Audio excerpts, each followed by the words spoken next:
আশা করি সবাই আমার স্ক্রিনটা শেয়ার দেখতে পাচ্ছ। স্ক্রিন শেয়ারটা দেখা যাচ্ছে। জি মিস। রাস্তা আমরা এটা অলমোস্ট করে ফেলেছিলাম, একটু বাকি ছিল, সেটা আবার একটু রিপিট করছি। এখানে আমরা এক্সটার্নাল ফোর্স নিয়ে পাইপের উপরে যে সমস্ত পাইপিং ম্যাটেরিয়ালগুলো আমরা ওয়াটার সাপ্লাই পাইপিং সিস্টেমে বিভিন্ন জায়গায় মাটির নিচে লে ডাউন করা হয়, সেখানে কি কি ধরনের এক্সটার্নাল ফোর্সগুলো আসতে পারে সেটা আমরা দেখেছি। সেগুলো পাইপের সেলফ ওয়েট, তার ভিতরে যে পানিটা ফ্লো করছে বা লিকুইডটা ফ্লো করবে সেটার ওয়েট। ইন এডিশন এই পাইপটাকে যখন আমরা বসাই, যেহেতু মাটির নিচে বসানো হচ্ছে, সেখানে তার উপরে যে ব্যাকফিল ম্যাটেরিয়াল দিয়ে এই মাটিটাকে আবার মানে ট্রেঞ্চটাকে ভরে দেওয়া হয়, সেই ব্যাকফিল ম্যাটেরিয়ালের যে ওয়েটটা সেটা কিন্তু মোস্ট অফ দ্য লোড পাইপের উপরে ট্রান্সমিট হচ্ছে। মানে পাইপকে আবার সেই ব্যাকফিল ম্যাটেরিয়ালের যে লোডটা, ব্যাকফিল ম্যাটেরিয়াল বলতে সেটা কাদামাটি হতে পারে, স্যান্ডি হতে পারে, যে ম্যাটেরিয়াল দিয়ে ভরা হোক না কেন, সেটার যে লোডটা মোস্টলি, নট ফুললি, মোস্টলি এটা হচ্ছে পাইপের উপরে ট্রান্সমিটেড হচ্ছে। এটা আমরা লাস্ট ক্লাসে দেখেছিলাম। যখন আমরা ট্রেঞ্চ খনন করি, ট্রেঞ্চের আবার তিনটা কন্ডিশন হতে পারে। একটা হচ্ছে অ্যালং দ্য ডেপথ, পুরোটাই হচ্ছে ট্রেঞ্চের ডেপথ, ট্রেঞ্চের যে উইথটা সেটা কনস্ট্যান্ট। আর সেকেন্ড কেসটা দেখানো হয়েছে যে ব্যাকফিলের উপরের দিকে ট্রেঞ্চের উইথটা বড়, নিচের দিকে যেখানে হচ্ছে পাইপ লে ডাউন করা হচ্ছে কম্পারেটিভলি সেখানে ট্রেঞ্চের উইথটা ন্যারোয়ার হয়ে গিয়েছে। আর থার্ড কেসটা ছিল সেটা হচ্ছে যে যেখানে মাটিটা মানে অরিজিনাল যে সয়েলটা, আনডিস্টার্ব যে গ্রাউন্ডটা, সেটা অনেক নিচে, কিন্তু হয়তো আমাদের পাইপের অ্যাকর্ডিং টু দ্য গ্রেডিয়েন্ট, মানে পাইপের গ্রেডিয়েন্ট মেনটেন করতে গেলে আমাদের মাটির এখানে বসানো সম্ভব না, আরো উপরে বসাতে হবে। তো সেখানে ন্যাচারাল গ্রাউন্ডের উপরে কিছু ফিলিং ম্যাটেরিয়াল দিয়ে আগে ভরে তারপর হচ্ছে সেখানে পাইপ লে ডাউন করা হয়, তারপর আবার সেটাকে ভরে হচ্ছে যেই রাস্তার লেভেল পর্যন্ত, রোড লেভেল পর্যন্ত বা টপ গ্রাউন্ড লেভেল পর্যন্ত এখানে ফিল করে ধরে নেওয়া। তিন ধরনের কেস হতে পারে। ঠিক আছে, তো যেই কেসে হোক না কেন, এই পাইপের উপরের ব্যাকফিল ম্যাটেরিয়ালের লোডটা পাইপের উপরে আসবে, অবভিয়াসলি নিচের টানা, কিন্তু উপরে যে লোডটা সেটাকে যদি আমরা পি দিয়ে ডিনোট করি, টোটাল যে backfill ম্যাটেরিয়ালের load on the pipe, হ্যাঁ, যেটা টোটাল লোডটাকে যদি পি দিয়ে ডিনোট করি, তাহলে দেখা যায় আসলে পি টোটাল লোডটা পাইপকে ক্যারি করতে হয় না, সেটা পার্টলি কিছুটা হচ্ছে ন্যাচারাল যে সয়েলটা থাকছে, মানে যেটার মধ্যে আমরা আবার ফিল করে হচ্ছে ব্যাকফিলটা করে বসিয়ে দিচ্ছি, সেটার মধ্যে সেটার সাথে ন্যাচারাল সয়েলের সাথে ব্যাকফিল ম্যাটেরিয়ালের একটা শিয়ার ফোর্স ডেভেলপ করে, শিয়ার রেজিস্ট্যান্স ডেভেলপ করে, যেই সারফেসে হচ্ছে ব্যাকফিল সয়েলটা থাকছে সেই প্রিজমের মধ্যে, সেই প্রিজমের এজ বরাবর। তো সেক্ষেত্রে যেই লোডটা আসলে পাইপকে ক্যারি করতে হয়, সেই লোডটা ডাব্লিউ দিয়ে আমরা ডিনোট করছি, that equals to not theoretically P হওয়ার কথা, কিন্তু দেখা যায় প্র্যাকটিক্যালি পি হয় না, সেটা হচ্ছে পি মাইনাস 2F হয়, যেখানে এফটা হচ্ছে friction resistance along the edge of the soil prism between the natural soil and the backfill soil. Backfill আর ন্যাচারাল সয়েলের যে এজ বরাবর যে প্রিজমটা থাকবে, সেখানে যে ফ্রিকশন রেজিস্ট্যান্স ডেভেলপ করবে, সেটা কিছুটা এই লোডটাকে ক্যারি করবে, আর বাকি লোডটা পুরাটাই আসবে, ব্যাকফিল ম্যাটেরিয়াল লোডটা এই পাইপের উপরে আসবে। তো এই পাইপের উপরে যে লোডটা আসবে ডাব্লিউ ভ্যালুটা যদি আমরা ক্যালকুলেট করতে পারি, তাহলে তোমরা অ্যাজ ইউজুয়াল যেভাবে বিম এর ফ্লেক্সিবল স্ট্রেস ক্যালকুলেট করো, বিমের উপরে যদি ইউনিফর্ম লোড ডিস্ট্রিবিউশন থাকে, তাহলে সেটা তোমরা সেখান থেকে এই ব্যাকফিল ম্যাটেরিয়ালের জন্য কতটুকু স্ট্রেস ডেভেলপ করছে পাইপের উপরে সেটা ক্যালকুলেট করতে পারবে। সো এখানে আসলে বেসিক কাজ হচ্ছে আমাকে যে আসলে লোডটা কতটুকু হবে সেটা ক্যালকুলেট করা। তো এই যে একটু আগে যে ডিসকাস করলাম আমরা যে প্রিন্সিপালটা, সেটা আসলে সায়েন্টিস্ট মার্সন, উনি এগুলো নিয়ে কাজ করেছেন এবং উনি কিছু ফর্মুলা প্রপোজ করেছেন কিভাবে আমরা এই ডাব্লিউ এর ভ্যালুটা, মানে যেটুকু লোড পাইপের উপরে ব্যাকফিল ম্যাটেরিয়ালের আসছে, ইউনিফর্মলি ডিস্ট্রিবিউটেড লোড, সেটা আমরা কিভাবে ক্যালকুলেট করতে পারি, সেটা কিছু ইম্পেরিক্যাল ফর্মুলার মাধ্যমে উনি এক্সপ্রেস করেছেন। তবে ইম্পেরিক্যাল ফর্মুলাগুলো হচ্ছে পাইপের স্টিফনেস এবং ট্রেঞ্চের যেই কন্ডিশন, এই দুটো জিনিসের উপরে ভ্যারি করবে। তো ফার্স্ট এই ফর্মুলাটা যদি আমরা একটু খেয়াল করি, যে ডাব্লিউ ইকুয়ালস টু হচ্ছে সি গামা বি স্কোয়ার। আমি আগে প্যারামিটারগুলো একটু বলে নিচ্ছি। এখানে বি হচ্ছে ট্রেঞ্চ উইথ, যেটা কিন্তু সবসময় একরকম নাও হতে পারে। সে ন্যারো ট্রেঞ্চের ক্ষেত্রে আমরা ন্যারোয়ার উইথে যেখানে আমরা পাইপ বসাচ্ছি সেটার জন্য আমরা বি ধরবো, আর ওয়াইডার ট্রেঞ্চের ক্ষেত্রে যেটা ট্রেঞ্চ উইথ সেটা বি। তো বি যেটা অ্যাপ্রোপ্রিয়েট হবে সেটা এখানে বি ট্রেঞ্চ উইথ। গামা হচ্ছে, আমরা যেহেতু ব্যাকফিল ম্যাটেরিয়ালের লোড ক্যালকুলেশন করছি, তাহলে গামা হচ্ছে ব্যাকফিল ম্যাটেরিয়াল, যে ম্যাটেরিয়াল দিয়ে ভরা হচ্ছে, স্যান্ডি হতে পারে, ক্লে সয়েল হতে পারে, যে ম্যাটেরিয়ালের হোক না কেন সেই ম্যাটেরিয়ালের ইউনিট ওয়েট। আর সি হচ্ছে একটা কোফিশিয়েন্ট, যে কোফিশিয়েন্টটা ডিপেন্ড করবে ট্রেঞ্চের যে উইথ আর পাইপের উপরে যে ব্যাকফিলের কাভার, এটার যে ডেপথ, এই দুটার রেশিও এবং ব্যাকফিল ম্যাটেরিয়ালের টাইপের সাথে ভ্যারি করবে। ওকে, তো এই সি এর ভ্যালুটা আমরা হচ্ছে তোমাদের আমি বলেছিলাম হয়তো লাস্ট ক্লাসে, যদি তো রিকল করতে পারো, তোমাদের চ্যাপ্টার 4 আজিজের introduction to water supply engineering বইয়ে টেবিল 4.1 এ এই ভ্যালুটা দেয়া আছে, তোমরা একটু দেখবে। হ্যাঁ, যদি পরীক্ষায় কোশ্চেন থাকে সেটাতে সি এর ভ্যালু দেয়াই থাকবে, অথবা হচ্ছে চার্টটা দিয়ে দেওয়া থাকবে, জাস্ট ভ্যালুটা কিরকম হতে পারে সেটা তোমরা একটু রিড করার জন্য এটা রেফারেন্স বইটা একটু দেখবে, সি এর ভ্যালুটা কত হবে। তো এখান থেকে এগুলো বসিয়ে যেই ভ্যালুটা আমরা পাচ্ছি, সেই ডাব্লিউ ভ্যালুটা হচ্ছে load from the backfill soil in pound per feet of, ঠিক আছে, পাউন্ড পার ফিটে যে পরিমাণ লোড আসবে এটার ইউনিটটা হচ্ছে। তো এটা কিন্তু এমপিরিক্যাল ফর্মুলা, আমি বারবারই বলছি। সো এখানে বি, গামা, এগুলোর যে ইউনিট গুলো মেনশন করা আছে, যে সেগুলোতে কিন্তু সেই ইউনিটেই, বি হচ্ছে তোমার উইথ হবে ফিটে, আর গামা হচ্ছে কেজি পার কেজি, গামা হচ্ছে sorry pound per cubic feet, pound per fit cube এই ইউনিটে বসাতে হবে। তো এই এই ফর্মুলাটা আমরা অ্যাপ্লাই করব রিজিড পাইপ, এবং যদি ট্রেঞ্চটা হয় ন্যারোয়ার। আর যদি ন্যারো ট্রেঞ্চের মধ্যে ফ্লেক্সিবল পাইপ হয়, সেক্ষেত্রে লোড দেখা যায় কিছুটা কমে যায়। যদি একটু খেয়াল করো ফর্মুলাটা, এখানে সি গামা বি স্কয়ার, এখানে হচ্ছে সি গামা বি ডি, যেখানে ডি হচ্ছে diameter of the pipe. Diameter of the pipe কিন্তু less than trench width, so এই ভ্যালুটা আসবে হচ্ছে একটু কম। আমরা দেখতে পাচ্ছি একই ট্রেঞ্চে বসানো হলে রিজিড পাইপের থেকে ফ্লেক্সিবল পাইপের উপরে লোডটা কম আসতেছে। এটার কারণটা কি? কারণ ফ্লেক্সিবল পাইপ কি করতে পারে, তোমার বললাম তো পাইপের ক্যারেক্টারিস্টিক, ফ্লেক্সিবল পাইপ যেটা হয় যে লে ডাউন করার পরে আমি যতটুকু করছি আসলে এতটুকু ডিফ্লেক্ট করবে না, কিছুটা কিন্তু ডিফ্লেক্ট করে যায় সয়েলের উপরে, যখন সেটেলমেন্টের সময় কিছুটা কিন্তু ডিফ্লেক্ট হয়ে যাবে। তো ডিফ্লেক্টেড হলে তখন তার উপরে যে লোডটা আসছে ব্যাকফিল ম্যাটেরিয়ালের কারণে, এই লোডটার কিছুটা অংশ এইখানে নিচের সয়েলে হচ্ছে ট্রান্সমিটেড হয়ে যাবে। ওকে, আর রিজিড পাইপের ক্ষেত্রে এটা হয় না। রিজিড পাইপ যেহেতু যেভাবে আমরা বসাই লে ডাউন করি সেভাবেই থাকে, সেহেতু ব্যাকফিল ম্যাটেরিয়ালের যে লোডটা আসে পার লিনিয়ার ফিটে ডিস্ট্রিবিউটেড লোডটা, এটা পুরোটাই রিজিড পাইপকে ক্যারি করতে হয়, তুলনামূলকভাবে ফ্লেক্সিবল পাইপকে কিছুটা কম ক্যারি করতে হয়। তো ফ্লেক্সিবল পাইপের ক্ষেত্রে এই ডাব্লিউ এর ভ্যালুটা হচ্ছে সি গামা বিডি, যেখানে ডি হচ্ছে ডায়ামিটার অফ দ্য পাইপ। আর থার্ড যে কেসটা হচ্ছে, সেখানে ফ্লেক্সিবল হোক রিজিড হোক সেটার সাথে সম্পর্ক না, যদি পাইপটা একটা ডিস্টার্ব গ্রাউন্ডের উপরে বসানো হয় এবং কাভার্ড উইথ ব্যাকফিল। এর আগে আমরা যে ট্রেঞ্চ কন্ডিশনটা দেখিয়েছি তার মধ্যে যে থার্ড টাইপটা ছিল, এখানে কিন্তু আনডিস্টার্ব গ্রাউন্ডের উপরে পাইপটা বসানো নেই, পাইপটা বসানো হচ্ছে ডিস্টার্ব গ্রাউন্ডের উপরে, যেটা সাধারণত ইমবাকমেন্ট কন্ডিশনে বা কালভার্ট যেখানে করা হয় সেখানে সাধারণত এইভাবে আমাদের পাইপ দিতে হয়। সেই ধরনের কেসে হাইওয়ে কালভার্ট বা ইমবাকমেন্ট কন্ডিশনে ডাব্লিউ এর value will be CP equals to gamma D square. তো সিপির যে ভ্যালুটা তোমরা আজিজের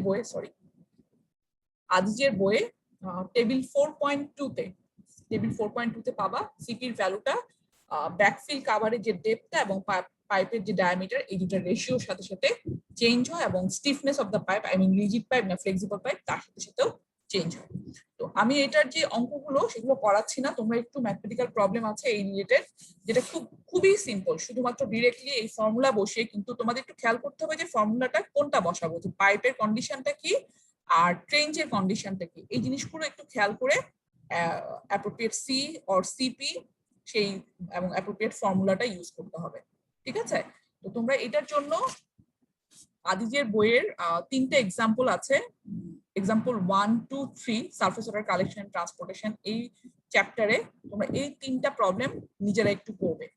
ঠিক আছে, খেয়াল করতে পেরেছো যে কত নাম্বার টেবিলগুলোর কথা বলেছে এবং কত নাম্বার এক্সাম্পল?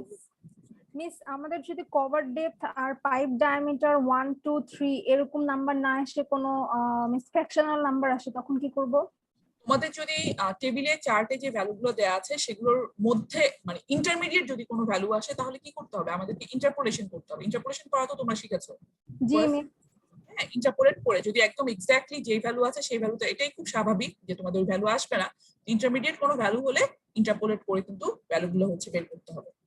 ঠিক আছে, মানে কোএফিশিয়েন্টের ভ্যালুগুলো আর কি, আর বাকিগুলো তো দেয়াই থাকবে অ্যাকর্ডিংলি, কিন্তু অ্যাপ্রোপ্রিয়েট ফর্মুলাটা তোমরা ইউজ করবে আর কি, যে কি টাইপের ফর্মুলা, কি টাইপের পাইপ এবং কি ধরনের ট্রেঞ্চ কন্ডিশন।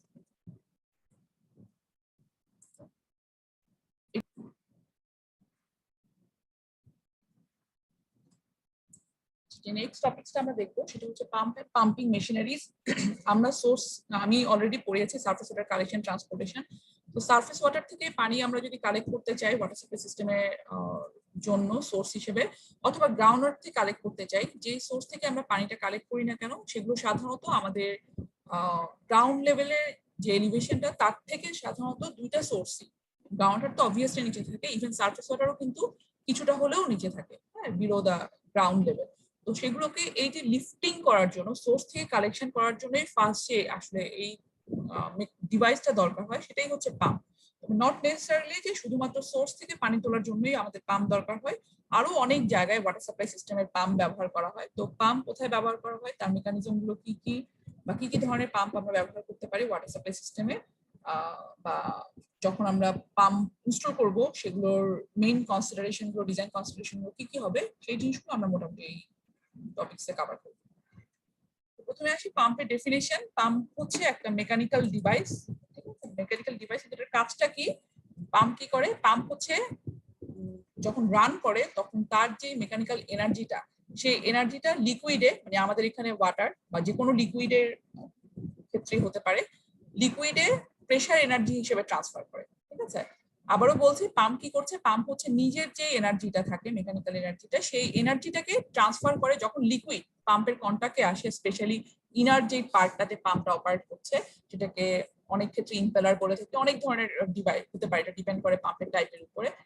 ভিতরের পাম্পের মেইন যে রোটেটিং পার্টটা বা যে মেইন যে অপারেশনাল পার্টটা থাকে, সেটার কন্টাক্টে যখন ফ্লুইড আসে তখন পাম্প তার এনার্জিটা কন্টাক্টে আসা ফ্লুইডকে এনার্জিটা ট্রান্সফার করে, এবং আলটিমেটলি সেই এনার্জিটা হয় যখন পাম্প থেকে ফ্লুইডটা বের হয়ে যায়, তখন সেই পাম্প লিকুইডের যে প্রেসার এনার্জিটা থাকে সেটা বেড়ে যায়। প্রেসারটা লিকুইডের যখন যেই প্রেসারে ঢুকবে পাম্পের মধ্যে, পাম্প থেকে যখন বের হয়ে যাবে, পাম্প অ্যাডিশনাল প্রেসার এনার্জি ফ্লুইডে ট্রান্সফার করবে। তো এই অ্যাডিশনাল প্রেসার এনার্জিটা কি কাজে ব্যবহার হবে? কোনো একটা লোয়ার এলিভেশন থেকে হায়ার এলিভেশনে তোলার জন্য এই পাম্পে এটা ব্যবহার হবে। কারণ হচ্ছে কোনো একটা নিচের কোনো পয়েন্ট থেকে, সে নিচের এখান থেকে আমাকে পানি তুলতে হবে, পানি তুলতে হবে এই গ্রাউন্ড পর্যন্ত। এটা তো আর অটোমেটিক্যালি পানিতে আসবে না, পানিতে এত প্রেসার নাই যে অটোমেটিক আসবে। তো এইখানে এই প্রেসারটা দেওয়ার জন্যই, যাতে পানিটা এইখান থেকে, এই লেভেল থেকে, নিচের লেভেল থেকে এই উপরের লেভেল পর্যন্ত উঠতে পারে, সেটার জন্য ফ্লুইডের যে বাড়তি প্রেসারটা দরকার, প্রেসার এনার্জি, সেই প্রেসার এনার্জিটাই কিন্তু পাম্পটা ফ্লুইডে ট্রান্সফার করছে, এবং তার মাধ্যমে ফ্লুইড কি করছে, একটা লোয়ার এলিভেশন থেকে হায়ার এলিভেশনে ফ্লুইডটা ট্রান্সফার করা সম্ভব হচ্ছে। ঠিক আছে, তো আশা করি বুঝতে পারছো যে পাম্পের মেইন ইয়াটা কি। পাম্পের মেইন ইয়ায় হচ্ছে ফ্লুইডে প্রেসার এনার্জি ইনক্রিজ করা, এটাই হচ্ছে কাজ। সেটা দিয়ে ফ্লুইড তার যেটা দরকার, যে কোনো একটা নিচের থেকে উপরে উঠানো, বা অনেক ক্ষেত্রে শুধু প্রেসার বাড়ানোটাও একটা ফাংশন হয়, সেটা করে থাকে। তো এই যে পানিটাকে লিফট করা হচ্ছে নিচ থেকে উপরে, সেটা অনেক ক্ষেত্রে হতে পারে, মানে ওয়াটার সাপ্লাই সিস্টেমে এই পাম্পের যে ইউজটা সেটা অনেক জায়গাতে হতে পারে। একটা হচ্ছে ডিরেক্টলি সোর্স থেকে আমরা পানিটাকে তুলতে পারি, ডিরেক্টলি সোর্স থেকে বা ওয়েল থেকে পানিটাকে তোলার জন্য, সেটার জন্য আমরা পাম্প ব্যবহার করি। সেটাকে ট্রান্সফার করা হতে পারে, কোনো একটা স্টোরেজ ট্যাঙ্কেও ট্রান্সফার করা হতে পারে পাম্পিং করে, অথবা ডিরেক্টলি এটার যে পরের এলিমেন্টটা ট্রিটমেন্ট প্ল্যান্ট পর্যন্ত পানিটাকে ক্যারি করে নিয়ে যাওয়া হতে পারে। আলটিমেটলি কাজ হচ্ছে লিফটিং দ্য ওয়াটার, র ওয়াটার, সারফেস ওয়াটার অথবা হচ্ছে গ্রাউন্ড ওয়াটার, সেটাকে সোর্স থেকে তুলে ট্রিটমেন্ট প্ল্যান্টে ট্রান্সফার করা, অথবা এলিভেটেড স্টোরেজ ট্যাঙ্কে নেওয়া, সবই আমরা পাম্প ইউজ করে থাকি। আরেকটা করতে পারি যে আমরা অনেক ক্ষেত্রে হচ্ছে ডিস্ট্রিবিউশন সিস্টেমে, তোমাদের যদি মনে থাকে ফার্স্ট ক্লাসে আমি 4টা মেইন এলিমেন্ট দেখিয়েছিলাম, যে সোর্স থেকে হচ্ছে পানিটা কিভাবে কালেক্ট করতে হবে, কালেকশন সিস্টেম, তারপর হচ্ছে ট্রিটমেন্ট, নেক্সট হচ্ছে ফাইনালি ডিস্ট্রিবিউশন সিস্টেম। তো ডিস্ট্রিবিউশন সিস্টেমে কি থাকে? ডিস্ট্রিবিউশন সিস্টেমে খুবই সিম্পল কিছু পাইপের নেটওয়ার্ক থাকে, যদিও এটাকে দেখতে যতটা সিম্পল মনে হয় ততটা সিম্পল না। এখানে অনেক কিছু আমাদের প্রেসার এবং ফ্লো রেট প্রত্যেক কনজিউমারকে তার রিকোয়ারমেন্ট অনুযায়ী সাপ্লাই করতে হয়। তো এই ধরনের যখন একটা ডিস্ট্রিবিউশন নেটওয়ার্ক সিস্টেম থাকে, সেই নেটওয়ার্ক সিস্টেমে অনেক সময় পানিটাকে সাপ্লাই করার আগে এইখানে হয়তোবা শুরুতেও হতে পারে, নট নেসেসারিলি, এটা অনেক ক্ষেত্রে হচ্ছে আমরা একটা ইয়া বসিয়ে থাকি, রিজার্ভার ট্যাঙ্ক। সেটা তোমরা শুরুতে বলেছিলে যে অনেক জায়গাতে, ঢাকা শহরেও টিল নাও কিছু রিজার্ভার ট্যাঙ্ক আছে। সেই রিজার্ভার ট্যাঙ্কটা ডিস্ট্রিবিউশন সিস্টেমের শুরুতেও হতে পারে, অথবা এরকম জায়গাতে, মানে যেখান থেকে সব জায়গাতে ডিস্ট্রিবিউশনটা হবে সেরকম জায়গাতে হতে পারে। তো এই রিজার্ভার ট্যাঙ্কে তোলার জন্য আমাদের পাম্প ইউজ করতে হয়। এবং এই রিজার্ভার ট্যাঙ্কের ফাংশনটা কি হয়, রিজার্ভার ট্যাঙ্ক থেকে পানিটা যখন ডিস্ট্রিবিউশন পাইপলাইনে পানিটা ফ্লো করবে সেটা গ্র্যাভিটেশনাল ফ্লো হবে। ট্যাঙ্কটা থাকে অনেক উপরে, তো ট্যাঙ্কটা থেকে যখন পানির লাইনটা যাবে সেখানে যে পানিতে পাইপলাইনে ফ্লোটা হবে সেখানে আমাদের আর বাড়তি আর কিছু করতে হবে না, গ্র্যাভিটেশনাল ফ্লোর মাধ্যমে ডিস্ট্রিবিউশন পাইপের মধ্যে পানিটা যাবে। তো এই কাজেও পাম্প ব্যবহার করা হয় যে রিজার্ভার ট্যাঙ্কে পানিটা তোলার জন্য। এই প্রথম যে তিনটা পারপাস কিন্তু মেইন, যদিও এক একটা জায়গায় ব্যবহার করা হচ্ছে পাম্পটা, বাট তার মেইন ফাংশন কিন্তু হচ্ছে লোয়ার এলিভেশন থেকে পানিটাকে হচ্ছে হায়ার এলিভেশনে রেইজ করা, সেটাই কিন্তু মেইন পারপাস। কিন্তু 4 নাম্বার যে পয়েন্টটা সেটা কিন্তু একটু ডিফারেন্ট পারপাস। একটু যদি খেয়াল করো, to increase or boost up the water pressure at certain point in the distribution system. তো এটা একটু আগে যেটা বলেছি সেটারই একটা অল্টারনেটিভ একটা মেকানিজম যার মাধ্যমে আমরা ডিস্ট্রিবিউশন সিস্টেমে পানির প্রেশারটা মেনটেন করতে পারি। ধরে নেই যে আমাদের পানির যে প্রেশারটা আছে, আমি এখানে এই ট্যাঙ্কটা দিব না, ট্যাঙ্কটা আমরা দিতে চাচ্ছি না, ট্যাঙ্ক নাই। তো ট্যাঙ্ক না থাকলে যেটা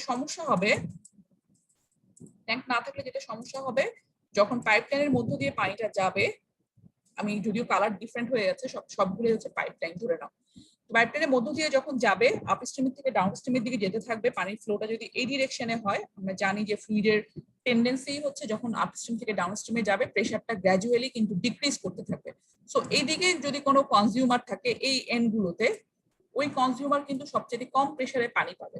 তো এই প্রবলেমটা রিজলভ করার জন্য অনেক ক্ষেত্রে যারা ওয়াটার সাপ্লাই করে, যে কর্পোরেশন, তারা যেটা করে থাকে একটা নির্দিষ্ট ইন্টারভেলে পাইপ লাইনের মধ্যে পাম্প বসিয়ে থাকে। তো সেই পাম্পটার কাজ কি, সেই পাম্পটা কিন্তু পানিটাকে উপরে তুলে দেয় না। আমি এখানে পাম্প বসাচ্ছি, এখানে পাম্প বসাচ্ছি, দুটো জায়গায় আমি দেখাচ্ছি।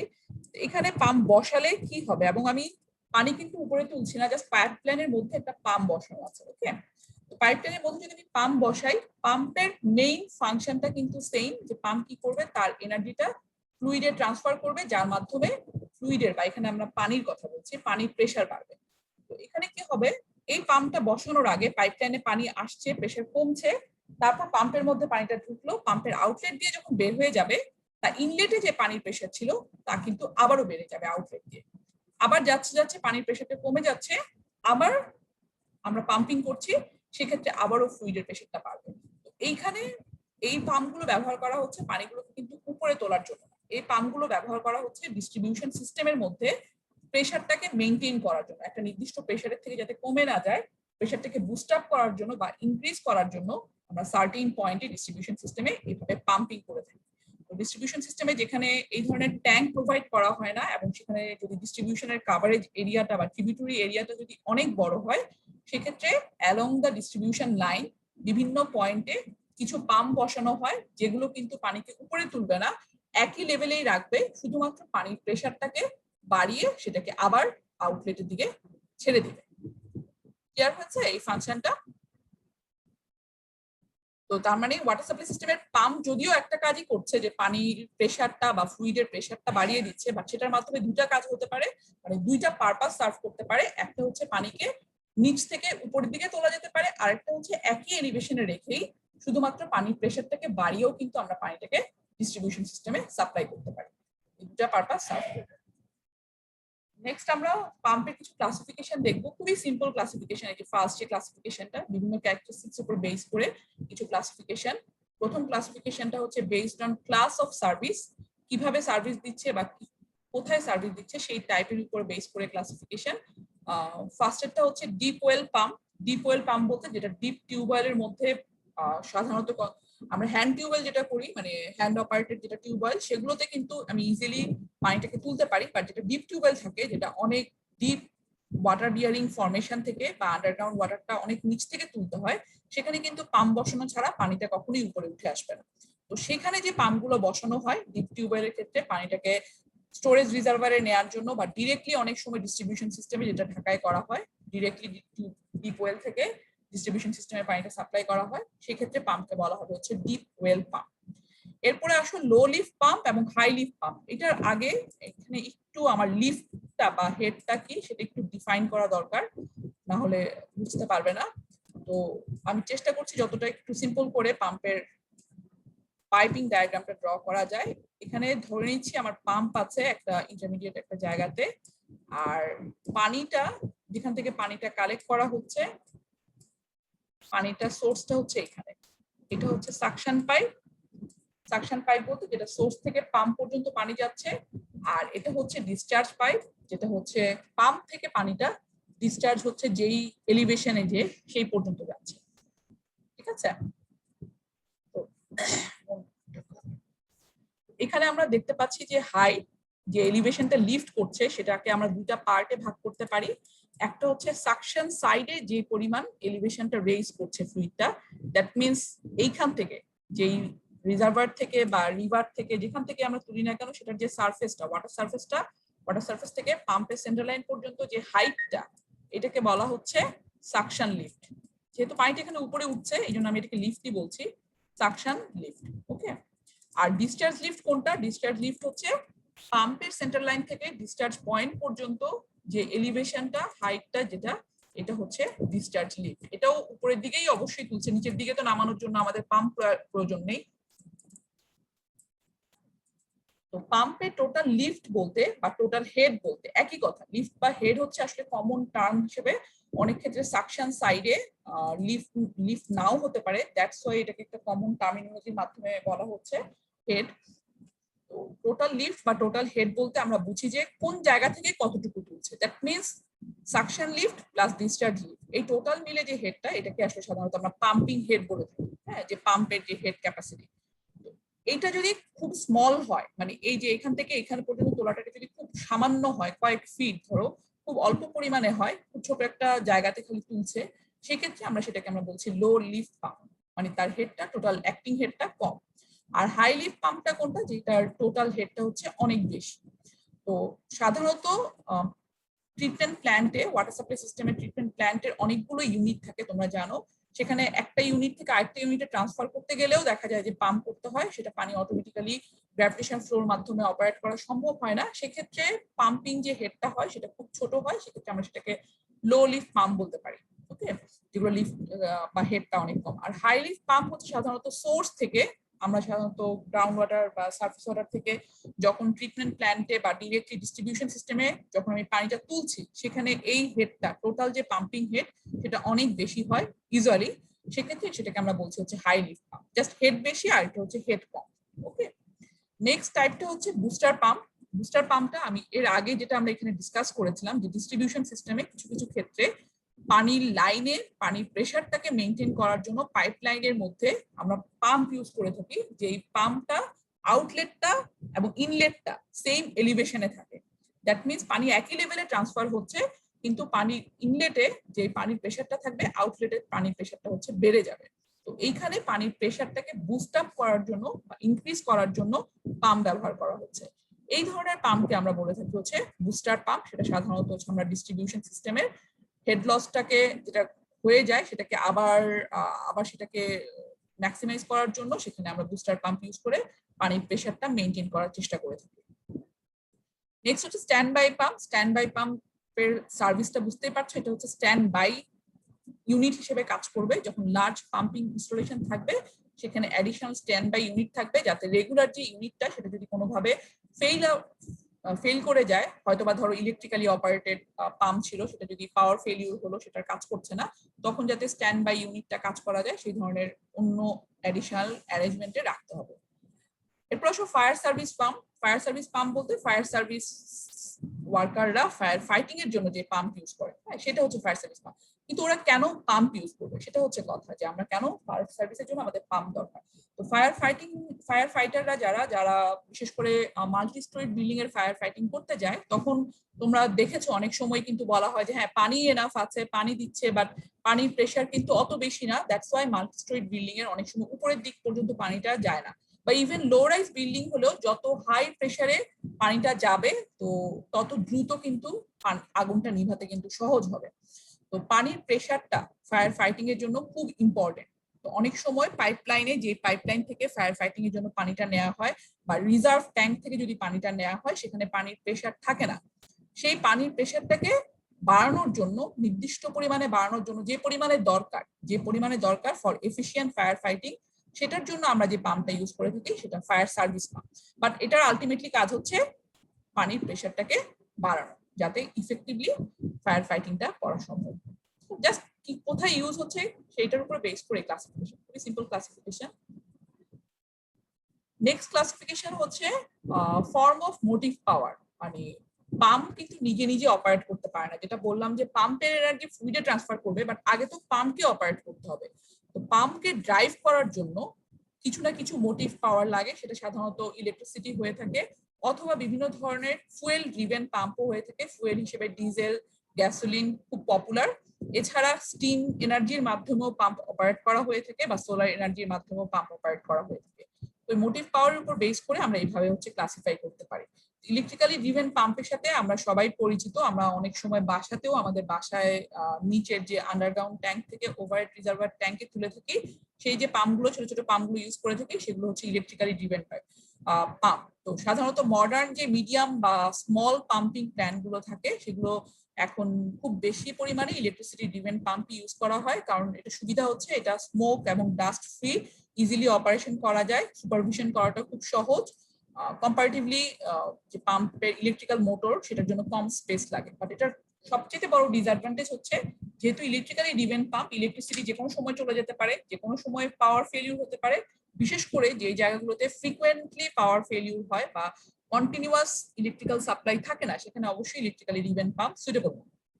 তো আমাদের সেটা বুঝতে হবে যে কোথায় এই ইলেকট্রিসিটি এনার্জিটা আছে কি নাই। আর যদি ইলেকট্রিসিটি এনার্জি অ্যাভেলেবেল না থাকে বা স্মল স্কেলে, ধরো তোমাকে আউটসাইডে কোথাও হচ্ছে পাম্পটা অপারেট করতে হবে, সেখানে ইলেকট্রিক্যাল কানেকশন তুমি হয়তো নাও পেতে পারো, সেক্ষেত্রে সুইটেবল হচ্ছে ফুয়েল অপারেটেড পাম্প, যেটা ডিজেল অথবা গ্যাসোলিন হতে পারে। বাট গ্যাসোলিনটা খুব একটা ডিজায়ারেবল না লং টাইম বা কন্টিনিউয়াস অপারেশনের জন্য, কারণ গ্যাসোলিনের দাম তুলনামূলকভাবে অনেক বেশি। গ্যাসোলিন পাম্পটা সাধারণত আমরা স্ট্যান্ড বাই ইউনিট হিসেবে রেখে থাকি। ধরো তোমার রেগুলার ইউনিটটা ইলেকট্রিক্যালি ড্রিভেন পাম্প, বাট কোনো সময় যদি পাওয়ার ফেলিউর হয়, সেক্ষেত্রে অল্টারনেট যে ইউনিটটা আমরা ব্যবহার করতে পারি, সেটা গ্যাসোলিন পাম্প হতে পারে। এবং গ্যাসোলিন পাম্প কিন্তু খুবই এফিসিয়েন্ট, বিশেষ করে মডারেট হেড পর্যন্ত, স্মল টু মডারেট হেডে খুব এফিসিয়েন্টলি কাজ করতে পারে। বাট বললামই এটা খুব হাই কস্ট, অপারেশনাল কস্ট অনেক বেশি হবে রেগুলার পাম্পে আমরা ইউজ করে। তুলনামূলকভাবে কম্পারেটিভলি ডিজেল পাম্প অনেক ইকোনমিক্যাল, এবং আমরা ইজিলি এই ফুয়েলও ইজিলি অ্যাভেলেবল বিভিন্ন জায়গাতে। তো কিন্তু এটা সমস্যা হচ্ছে, এখানে ডিজেল যে সমস্ত পাম্পগুলো, ডিজেল অপারেটেড পাম্পগুলো, সেগুলো স্পিড অনেক কম থাকে, এবং স্পিড কম থাকা মানে সেখানে পাম্পের এনার্জি কম জেনারেট করতে পারবে, এবং কনসিকুয়েন্টলি পাম্প কিন্তু ফ্লুইডে এনার্জিটা কম ট্রান্সফার করতে পারবে। তো এখানে ছোট ছোট যদি ক্যাপাসিটির স্মল ওয়াটার ওয়ার্কস হয়, অনেক সময় কিন্তু পাম্প এক জায়গা থেকে আরেক জায়গায় পানিটাকে ট্রান্সফার করতে হয়, এই সমস্ত কাজে সাধারণত আমরা ডিজেল পাম্প স্মল ক্যাপাসিটির ওয়াটার ওয়ার্কস এর জন্য বা স্ট্যান্ড বাই ইউনিটের হিসেবে তখন আমরা ডিজেল পাম্প ইউজ করে থাকি। নেক্সট হচ্ছে স্টিম পাম্প। স্টিম পাম্পটা হচ্ছে widely use for large pumping plant, যেখানে হচ্ছে অনেক বেশি পরিমাণে পাম্প করতে হবে। সেক্ষেত্রে কিন্তু ইলেকট্রিক্যালি ড্রিভেন হলে পাওয়ার ফেলিউর হওয়ার রিস্ক থাকছে। যদি অল্টারনেট অপশন থাকে ভালো, যে নিজেদের যদি ওখানে সাবস্টেশন বসানো থাকে যে কন্টিনিউয়াসলি ইলেকট্রিসিটি থাকবে, তাহলে ভালো। আদারওয়াইজ ফুয়েল অপারেটেড পাম্প কিন্তু কন্টিনিউয়াস অপারেশনে যাওয়া সম্ভব হয় না, ঠিক আছে? তো সেক্ষেত্রে লার্জ পাম্পিং ইউনিট হলে সেখানে স্টিম এনার্জিটা ইউজ করে সাধারণত পাম্পটা অপারেট করা হয়, যেটা লো কস্টে সেটার পাম্প অপারেশন সম্ভব, এবং তার সার্ভিস ডিউরেবিলিটিও বেশি হয়, অপারেশন ফ্লেক্সিবিলিটি অনেক বেশি পাওয়া যায়। আর সোলার পাম্প এখনো পর্যন্ত আসলে স্মল স্কেলে ইউজ করা হয়, solar energy, renewable solar energy use করে পাম্পটাকে ড্রাইভ করা হয়। এটা খুব বেশি আসলে আগে তৈরি হয়নি, এটা 2008-এ ফার্স্ট ডেভেলপ হয়েছে সোলার পাম্প, কিন্তু এটা টিল নাও খুব বেশি লার্জ স্কেলে না, স্মল স্কেলে কিছু সোলার পাম্প ইউজ করা হয়। পাম্পের যে মেইন ক্লাসিফিকেশন, সেটা আসলে হচ্ছে এই ক্লাসিফিকেশনটা, যেটা পাম্পের অপারেশনাল প্রিন্সিপাল, কিভাবে মেকানিক্যালি পাম্পটা অপারেট করে, সেই অপারেশনাল প্রিন্সিপাল উপর বেস করে আমরা ক্লাসিফাই করতে পারি পাম্পকে মূলত তিন ভাবে: displacement pump, centrifugal pump, jet pump আর এয়ারলিফট পাম্প। প্রথম টার্মটা যদি আমি জাস্ট সংক্ষেপে একটু বলে যাই, ডিসপ্লেসমেন্ট পাম্প কি? যেখানে পাম্পটা প্রত্যেকবার যখন অপারেট করবে, প্রত্যেকবার একটা নির্দিষ্ট পরিমাণ ফ্লুইডকে ইনলেট থেকে আউটলেট ডিসপ্লেস করবে, এই ধরনের পাম্পকে বলা হচ্ছে ডিসপ্লেসমেন্ট পাম্প। সেন্ট্রিফিউগাল পাম্প হচ্ছে যেখানে সেন্ট্রিফিউগাল এনার্জি ইউজ করে পাম্পের অপারেশনটা হবে, সেটা হচ্ছে সেন্ট্রিফিউগাল পাম্প। আর জেট পাম্প বা এয়ারলিফট পাম্প, সেখানে হচ্ছে ফ্লুইডের সাথে এয়ার মিক্স করে সেটার এনার্জি দিয়ে ফ্লুইডকে হচ্ছে ট্রান্সফার করা হবে, সেটা হচ্ছে এয়ার লিফট। আজকে আমরা একটু দেখবো হচ্ছে ডিসপ্লেসমেন্ট পাম্পটা, সেটা কিভাবে কাজ করে। সেই ডিসপ্লেসমেন্ট পাম্পের দুটা টাইপ আছে, একটু আমরা দেখবো। তো ডিসপ্লেসমেন্ট পাম্প অলরেডি বলেছি যে ডিসপ্লেসমেন্ট পাম্পের কাজ হচ্ছে প্রত্যেকবারই যখন ড্রাইভ করা হবে সেটা মেকানিক্যালি ফ্লুইডকে হচ্ছে তার একটা নির্দিষ্ট চেম্বার থাকবে, সেটার মধ্যে ইনলেট থেকে ওই চেম্বারের মধ্যে ডিসপ্লেস করে ঢুকাবে এবং পরবর্তীতে আবার সেই ওই পরিমাণ ফ্লুইডটাকে ফোর্সফুলি সেই চেম্বার থেকে হচ্ছে একটা নির্দিষ্ট পরিমাণ লিকুইড ভলিউমকে ফোর্সফুলি চেম্বার থেকে বের করবে। তবে এটা করার জন্য ডিসপ্লেসমেন্ট পাম্প যেটা ইউজ করে, এই প্রত্যেকটা পাম্পের মধ্যে মেকানিক্যালি ইনডিউসড একটা ভ্যাকুয়াম চেম্বার থাকবে। ঠিক আছে, ভ্যাকুয়াম চেম্বার থাকবে যার মাধ্যমে আসলে কি করবে, নির্দিষ্ট পরিমাণ লিকুইডকে ওই চেম্বারের মধ্যে ইনলেট থেকে ঢুকাবে এবং আউটলেটের মধ্য দিয়ে ফোর্সফুলি সেখানে চেম্বার থেকে বের করে দিবে। এটা অপারেশন হওয়ার জন্য কিন্তু এই পার্টটা খুব ইম্পর্টেন্ট।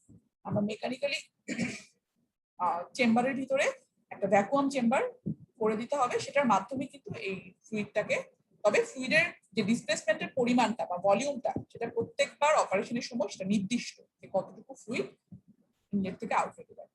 ডিসপ্লেসমেন্ট পাম্প দুই ধরনের হতে পারে, একটা হচ্ছে রেসিপ্রোকেটিং পাম্প আর একটা হচ্ছে রোটারি পাম্প। দুইটার মধ্যে যদি আমরা একটু ডিফারেন্স দেখি, why it is reciprocating pump আর একটা হচ্ছে রোটারি পাম্প। তো রেসিপ্রোকেটিং পাম্পের খুব সিম্পলেস্ট এক্সাম্পল হচ্ছে আমাদের হ্যান্ড টিউবওয়েল, যেটা আমরা সবাই কম বেশি দেখেছি অথবা ব্যবহার করেছি। এটা ওয়ান কাইন্ড অফ, এটা নট অনলি দিস ওয়ান, মানে এটা one kind of reciprocating pump. তো রেসিপ্রোকেটিং পাম্পের টার্মিনোলজিটা আমি একটু শুধু ডিফাইন করবো, পরে রোটারি পাম্পে চলে যাবো। রেসিপ্রোকেটিং পাম্প হচ্ছে যেখানে রেসিপ্রোকেটিং মোশন হচ্ছে। রেসিপ্রোকেটিং মোশন কি, কোনো একটা জিনিস যদি একটা জায়গা থেকে বের হয়ে আবার সেম জায়গাতে ফিরে আসে, উপরে নিচে বা সামনে পিছনে একই জায়গাতে আবার বারবার করে ফিরে আসে, এই মোশনটাকে বলা হচ্ছে রেসিপ্রোকেটিং মোশন।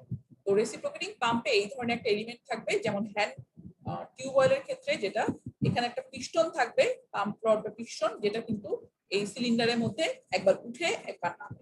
হ্যাঁ, এই যে রেসিপ্রোকেটিং মোশন, অবশ্যই রেসিপ্রোকেটিং পাম্পে এই ধরনের একটা এলিমেন্ট থাকবে যেটা রেসিপ্রোকেটিং মোশন তৈরি করবে এবং পাম্পটাকে অপারেট করবে, এই জন্য এটাকে বলা হচ্ছে রেসিপ্রোকেটিং পাম্প। আর রোটারি পাম্প হচ্ছে যেখানে রেসিপ্রোকেটিং পাম্পের পরিবর্তে সেখানে রোটেশন থাকবে, কন্টিনিউয়াসলি রোটেশন থাকবে। এখানে এই যেমন ছবিতে দেখা যাচ্ছে কিছু গিয়ার আছে, যে গিয়ারগুলো কন্টিনিউয়াসলি রোটেট করতে থাকবে এবং প্রত্যেকবার রোটেশনের মাধ্যমে একটা নির্দিষ্ট পরিমাণ ফ্লুইড ভলিউম এটা ইনলেট থেকে আউটলেট থেকে বের হয়ে যাবে। ঠিক আছে, দুইটাই কিন্তু ডিসপ্লেসমেন্ট পাম্প, কারণ এটার যখনই একবার করে এখানে হচ্ছে ঘুরছে আর এখানে হচ্ছে একবার করে এই রেসিপ্রোকেটিং এলিমেন্টটা উঠানামা করবে। এইটা যখনই হবে তখন নির্দিষ্ট পরিমাণ পানি কিন্তু সিলিন্ডারের মধ্যে ঢুকবে এবং সিলিন্ডার থেকে বের হয়ে যাবে, থেকে কমও হবে না বেশিও হবে না যদি পানি অ্যাভেলেবল থাকে। তো প্রথমে আমরা রেসিপ্রোকেটিং পাম্পটা একটু যাওয়ার আগে আমরা হ্যান্ড পাম্পটাই প্রথমে আসলে একটু ডিটেইলসে জানতে চাচ্ছি। তো হ্যান্ড পাম্পের এলিমেন্ট গুলো এখানে দেখানো আছে। এইটা হচ্ছে পাম্পিং রড, এটা হচ্ছে হ্যান্ডেল যার মাধ্যমে আমরা এটাকে উঠানামা করতে পারি। এইটুকু হচ্ছে সিলিন্ডার, যে সিলিন্ডারটার মধ্যে হচ্ছে পানি এসে ভরবে, আর এটা তো আউটলেট, তোমরা বুঝতেই পারছো। আর এখানে দুইটা ভালভ থাকবে। ভালভ কিন্তু আমরা লাস্ট চ্যাপ্টারে একটু দেখেছিলাম, যেটা ওয়াটার সাপ্লাই সিস্টেমে ডিফারেন্ট টাইপের ভালভ ইউজ করা হয়। সিমিলারলি পাম্পেও বিভিন্ন ধরনের ভালভ থাকবে, কারণ কোথাও আমাদেরকে ফ্লোটাকে বন্ধ রাখতে হবে, কোথাও কন্ট্রোল করতে হবে, সেটার জন্য ভালভ ইউজ করা হয়। তো এই পাম্পটাতে দুইটা ভালভ থাকবে, একটা এইখানে যেটা হচ্ছে এটার মাধ্যমে উঠানামা করবে, আর একটা হচ্ছে ফিক্সড লোকেশনে থাকবে ফুড ভালভ। তো দুইটাকে আসলে ডিফাইন করা অনেকভাবে অনেক নাম বলা হয়। আমরা এটাকে ইনলেট বা সাকশন ভালভ বলতে পারি। ইনলেট বলছি কারণ পানিটা এখান থেকে এদিকে উঠবে। তো এইখানে যে ভালভটা আছে যেটা ফিক্সড পজিশনে থাকবে, খুলবে এবং বের হবে, এটাকে বলা যেতে পারে ইনলেট বা সাকশন ভালভ, সাকশন সাইডে যে ভালভটা আছে। আর পিস্টনের সাথে লাগানো যে ভালভটা, সেইখান থেকে হচ্ছে পানিটা বের হয়ে যাবে আউটলেটের দিকে, এটাকে আউটলেট বা ডিসচার্জ ভালভ বলা হয়। অনেকভাবে ডিফাইন করা যায়। আমরা এখানে বলছি সাকশন ভালভ হচ্ছে এইটা, যেটা হচ্ছে সাকশন সাইডে আছে, সাকশন পাইপে আছে। আর পিস্টন ভালভ হচ্ছে এইটা, পিস্টন বা ডিসচার্জ ভালভ, যেখানে থেকে পানিটা বের হয়ে আউটলেটের দিকে চলে যাবে।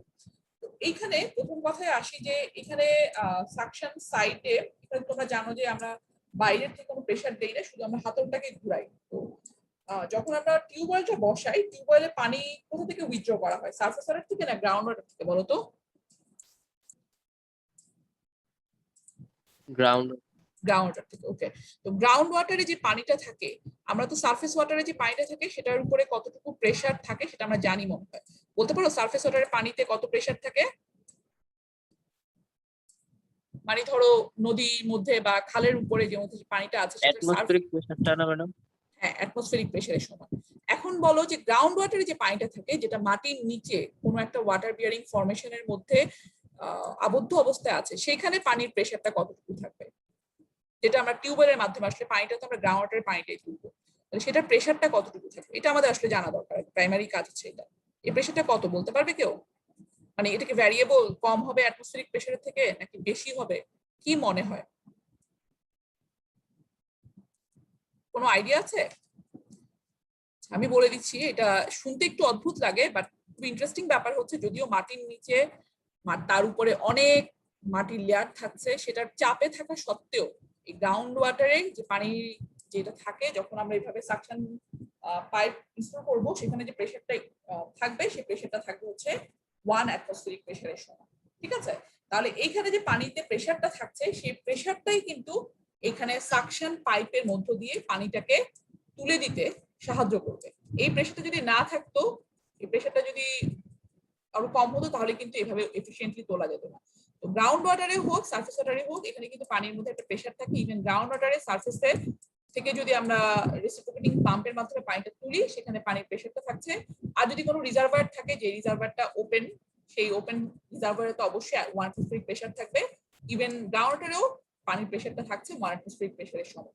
তো এখানে যদি পানির প্রেসারটা, যখন আমরা এখানে সাকশন পাইপটা ইনস্টল করছি, হ্যাঁ, এখানে সারফেসে যখনই কন্টাক্টে আসতেছে, তখন হচ্ছে 1 অ্যাটমসফেরিক প্রেসারের সমান হবে।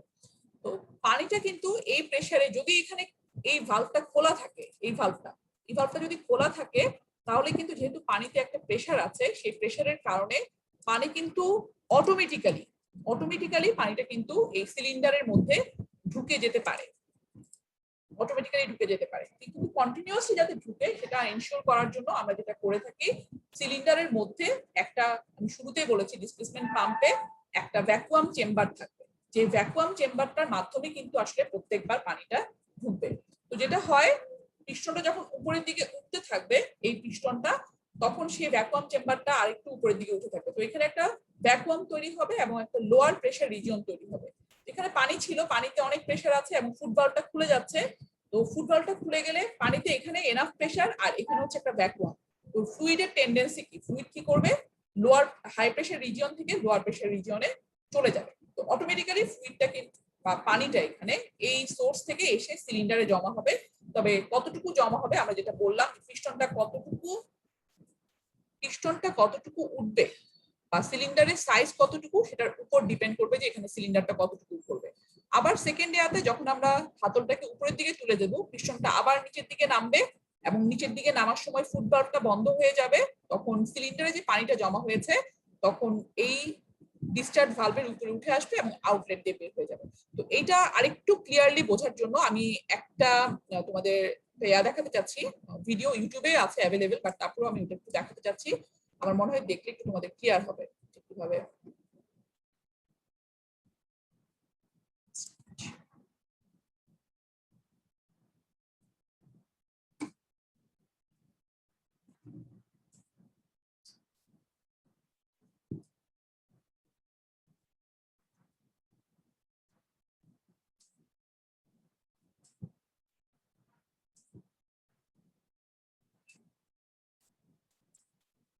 দেখা যাচ্ছে স্ক্রিনটা, ভিডিওটাকে দেখা যাচ্ছে? তোমরা কি দেখতে পাচ্ছো?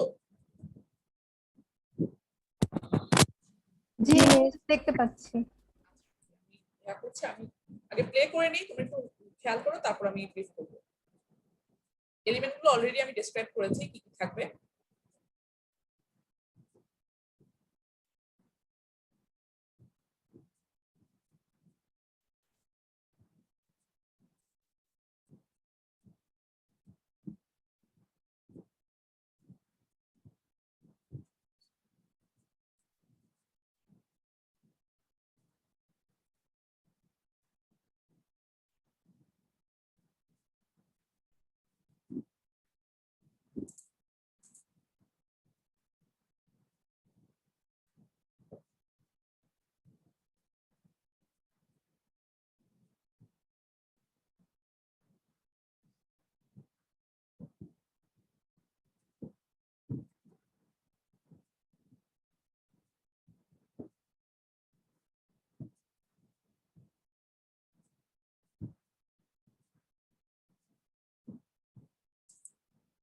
মেকানিজমটা আশা করি বুঝতে পেরেছো। এখন আমি একটু আবার রিপিট করছি জিনিসটা ব্রিফ করার জন্য। দেখেছো, এখন এখন হয়তো ক্লিয়ার হবে। তোমরা দেখতে পাচ্ছ এখানে কিন্তু দুটা ভালভ আছে, একটা এখানে যেটা হচ্ছে ডিসচার্জ ভালভ, ডিসচার্জ সাইডের দিকে, আর এটা হচ্ছে সাকশন ভালভ, সাকশন সাইডের দিকে, সাকশন সাইডের দিকে নিচের যে ভালভটা। তোমরা আমার অ্যারোটা তো দেখতে পাচ্ছ না, আমি যে ঘোরাচ্ছি, দেখতে পাচ্ছ? মিস দেখতে পাচ্ছি। মাউস পয়েন্টারটা দেখতে হবে। Thank you. সাকশন সাইডে এই ভালভটা কিন্তু এখন দেখা যাচ্ছে ক্লোজ আছে, আর সাকশন পাইপের সাথে কানেক্টেড, তো এখনো কিন্তু কোনো পানি নাই। ফার্স্ট স্টেপে দেখা যাচ্ছে যে আমরা পুশ করা হচ্ছে নিচের দিকে, ডিসচার্জ ভালভটা নিচের দিকে নামছে, তখন খোলা। তারপর যখন ডিসচার্জ ভালভটা পিস্টনটাকে আমরা উপরের দিকে তুলছি, তখন সাকশন সাইডের যেই ভালভটা সেটা কিন্তু খুলে গেছে এবং এইখানে কিন্তু একটা পার্শিয়ালি ভ্যাকুয়াম আগে থেকেই কিন্তু ইনডিউস করা ছিল, মানে ভিতরে এই চেম্বারে ঢুকানো ছিল, ভ্যাকুয়াম চেম্বার করা ছিল। কিন্তু ভ্যাকুয়াম চেম্বার থাকার কারণে আমি একটু আগে বলেছি যে যেই সোর্স থেকে পানিটা তুলছি সেই পানির প্রেসার কিন্তু 1 অ্যাটমসফেরিক প্রেসার, এবং এটা তুলতে তুলতে এখানে আমাদের যে ফুড ভালভটা বা সাকশন সাইডের ভালভটা খুলে গেছে। তো এখানে ভ্যাকুয়াম আর নিচে হচ্ছে পানিতে এনাফ প্রেসার আছে, তো পানিটা অটোমেটিক্যালি এখানে কিন্তু এই চেম্বারের মধ্যে ঢুকে যাচ্ছে। ডার্ক কালারের নিচে পোর্শনে যে অংশটুকু সেখানে কিন্তু পানিতে ফিল হয়ে যাচ্ছে, আমরা সিলিন্ডারটা দেখতে পাচ্ছি, আর এখানে কিন্তু টিল নাও ভ্যাকুয়াম পোর্শনটা রয়ে গেছে। এখন আবার পিস্টনটাকে আমরা হাতলটাকে উপরের দিকে যখন তুলি টিউব অয়েলের, তখন ডিসচার্জ ভালভটা খুলে যায়, ফুড ভালভটা হচ্ছে বন্ধ হয়ে যায়, এবং এটাকে প্রেসার দিয়ে পানির মধ্যে ঢুকিয়ে দেওয়া হচ্ছে এবং পানি এটার উপরে উঠে চলে আসে। পানি উঠে চলে আসছে, আবার যখন উপরে তুলছি এই পরিমাণ পানিটুকু কিন্তু বের করে নিয়ে আসছে, বের করে নিয়ে আসার পর আবার ভ্যাকুয়াম তৈরি হচ্ছে, আবার পানি উঠছে, এভাবে করে কন্টিনিউয়াসলি দুইটা স্ট্রোকের মাধ্যমে পানিটা উঠছে। এবং দেখতে পাচ্ছ যে একটা নির্দিষ্ট পরিমাণ পানি কিন্তু প্রত্যেকবার এই সাকশন সাইড থেকে পানিটা ঢুকছে। তো এটা ডিপেন্ড করবে তোমার সিলিন্ডারের সাইজ বা ওই যে ভ্যাকুয়াম কতটুকু আছে, এই ক্যারেক্টারিস্টিক্স এর উপরে পানি প্রত্যেকবার সিলিন্ডারের মধ্যে কতটুকু ভরবে সেটার উপরে ডিপেন্ড করবে। এটা হচ্ছে এটার মেকানিজম। এটা ছিল রেসিপ্রোকেটিং পাম্প কিভাবে অপারেট করে। তো রেসিপ্রোকেটিং পাম্প হ্যান্ড টিউবওয়েল ছাড়াও বাকি যে সমস্ত রেসিপ্রোকেটিং পাম্প একইভাবে অপারেট করে, যেটা দুইটা স্ট্রোক থাকবে। একটাকে বলা হচ্ছে ফরওয়ার্ড স্ট্রোক। ফরওয়ার্ড স্ট্রোকে হচ্ছে পিস্টন বা প্লাঞ্জারটাকে উপরের দিকে উঠানো হয়, চেম্বারের ভিতরে প্রেসারটা কমে যায়, তখন সাকশন ভালভটা ওপেন হলে সাকশন সাইড থেকে ফ্লুইডটা অটোমেটিক্যালি সিলিন্ডারটাকে ভরে দেয়, ফিল করে দেয়। আর রিটার্ন স্ট্রোক যখন আমরা এদিকে নিচের দিকে নামাচ্ছি, তখন পানিটা ডিসচার্জ সাইডে এসে বের হচ্ছে। আমরা দেখতে পাচ্ছি যে এখানে পাম্পটা অপারেশনের সময় একটা সাইকেলে দুইটা স্ট্রোক থাকছে, একটা ফরওয়ার্ড স্ট্রোক, একটা রিটার্ন স্ট্রোক, বাট দুইটা কিন্তু ইফেক্টিভ না। ইফেক্টিভ মিন্স পানি আসছে কোন স্ট্রোকে। এখানে ফরওয়ার্ড স্ট্রোকে পানি বের হবে এদিক দিয়ে নাকি রিটার্ন স্ট্রোকে বের হবে বলো তো?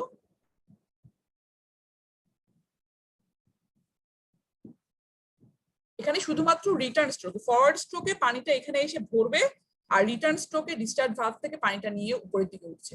তো দুইটা স্ট্রোক করছে। একবার কি করছি, আমরা হাতলটাকে নিচের দিকে নামাচ্ছি, তখন পিস্টনটা উঠে যাচ্ছে, তখন সিলিন্ডারটা ভরছে, তখন কিন্তু পানি বের হবে না। আবার হাতল যখন উপরে উঠাবো তখন কিন্তু এটার ডিসচার্জ ভালভের মধ্য দিয়ে পানিটা বের হয়ে আসবে। তো দুইটা স্ট্রোক, মানে একটা সাইকেলে দুইটা স্ট্রোকের মধ্যে পানি বের হচ্ছে আউটলেট দিয়ে একবার। এই জন্য এই ধরনের রেসিপ্রোকেটিং পাম্পকে আমরা বলে থাকি হচ্ছে সিঙ্গেল অ্যাক্টিং রেসিপ্রোকেটিং পাম্প, যেখানে দুইটা স্ট্রোকের মধ্যে একটা স্ট্রোক ইফেক্টিভ বলতে ডিসচার্জ হচ্ছে, আর ডাবল স্ট্রোক রেসিপ্রোকেটিং পাম্প হচ্ছে যেখানে দুইটা স্ট্রোকের মধ্যে দুইটা স্ট্রোকই ইফেক্টিভ। তো এখানে লেফট সাইডে যে ডায়াগ্রামটা একটু খেয়াল করলে, এটা আরেকটা reciprocating pump, single stroke reciprocating পাম্পের ছবি দেখানো আছে। এই যে পিস্টনটা, এখানে একটা প্লাঞ্জারের মাধ্যমে ট্যাঙ্ক শ্যাফট আছে, সেটা দিয়ে সামনে পিছনে, এটা কিন্তু উপরে নিচে না, এই পিস্টনটা হচ্ছে সামনে পিছনে নড়াচড়া করবে, আর এখানে সিলিন্ডার হচ্ছে এই পোর্শনটুকু, এইটা হচ্ছে ডেলিভারি ভালভ, এটা হচ্ছে সাকশন ভালভ। তো পিস্টনটা যখন এদিকে আসবে তখন এখানে একটা ভ্যাকুয়াম ক্রিয়েট হবে, সাকশন ভালভটা ওপেন হয়ে যাবে, পানি এসে চেম্বারে ভরে যাবে। আবার পিস্টনটা যখন এদিকে ফোর্স দিবে তখন সাকশন ভালভটা বন্ধ হয়ে যাবে, উপরে ডেলিভারি ভালভ দিয়ে পানিটা কিন্তু চলে যাবে। সিমিলার টু হ্যান্ড টিউবওয়েল, ওকে, একই রকম, কিন্তু তার মানে জাস্ট অ্যারেঞ্জমেন্টটা হচ্ছে ডিফারেন্ট। এখানে পিস্টন বা প্লাঞ্জারটা এই বরাবর ব্যাক এন্ড ফোর্থ করছে, আপ এন্ড ডাউনের পরিবর্তে ব্যাক এন্ড ফোর্থ করছে। তো এটাও সিঙ্গেল অ্যাক্টিং রেসিপ্রোকেটিং পাম্প। আর সেকেন্ড যে ফিগারটা দেখানো আছে এটা হচ্ছে ডাবল অ্যাক্টিং রেসিপ্রোকেটিং পাম্প। যদি খেয়াল করে, এটা একটা অ্যানিমেশন দেখালে ভালো হতো, দেখার সময়ের কারণে দেখাতে পাচ্ছি না, দেখে নিও। এখানে কিন্তু সিলিন্ডার একটা, কিন্তু সিলিন্ডারটা দুইটা চেম্বার আছে। ঠিক আছে, এই যে পিস্টনটা এটা যদি উপরের দিকে উঠে যায় সেটা একটা পোর্শন পানি ভরবে আর নিচের দিকে নেমে গেলে আরেকটা পোর্শন। এবং সাকশন ভালভ যদি দেখো এই দিক থেকে পানি আসছে, সাকশন ভালভ কিন্তু এখানে একটা এখানে একটা, ডিসচার্জ ভালভও এখানে একটা এখানে একটা, কিন্তু দুইটা একসাথে খোলা থাকবে না। যখন সাকশন ভালভ এটা খোলা থাকবে তখন এটা ডিসচার্জ ভালভ বন্ধ থাকবে, কিন্তু এইটারটা ওপেন থাকবে, মানে অল্টারনেটিভলি হবে। যেমন যদি পিস্টনটা আমরা এদিকে উঠাই, যদি খেয়াল করো পিস্টনটা আমরা যদি এদিকে উঠাই এই চেম্বারে এসে পানি ভরে যাবে, কিন্তু এই চেম্বারে আগে থেকে যে পানিটা ছিল সেটা এই ডিসচার্জ ভালভের মধ্যে দিয়ে বের হয়ে যাবে। এখানে অল্টারনেটিভ স্ট্রোকে দুইটা স্ট্রোকেই পানি বের হবে, তবে একই চেম্বার থেকে না, সেটা একটা চেম্বার থেকে একবার বের হবে, আরেকটা চেম্বার থেকে আরেকবার বের হবে। দ্যাটস ওয়াই এখানে দুই সেট সাকশন ভালভ এবং দুই সেট ডিসচার্জ ভালভ হবে। এই ধরনের যে রেসিপ্রোকেটিং পাম্পগুলো সাধারণত স্পিড খুব কম হয়, যেমন হ্যান্ড টিউবওয়েল তোমরা দেখতে পাচ্ছ এখান থেকে আসলে পানি খুব স্পিডে আসবে না, এটার ডিসচার্জ ক্যাপাসিটি খুব কম, এটা হচ্ছে এটার major disadvantage. 10 to 50 litre per second only, এফিসিয়েন্সিও খুব কম হয়। সাধারণত হাই হেড যদি হয়, মানে পানিটা যদি অনেক নিচ থেকে উপরের দিকে তুলতে হয়, এক্ষেত্রে এগুলো মোটামুটি এফিসিয়েন্টলি কাজ করে। আরেকটা যে ডিসপ্লেসমেন্ট পাম্প, রোটারি পাম্প, সেটা আমরা নেক্সট ক্লাসে ডিসকাস করবো।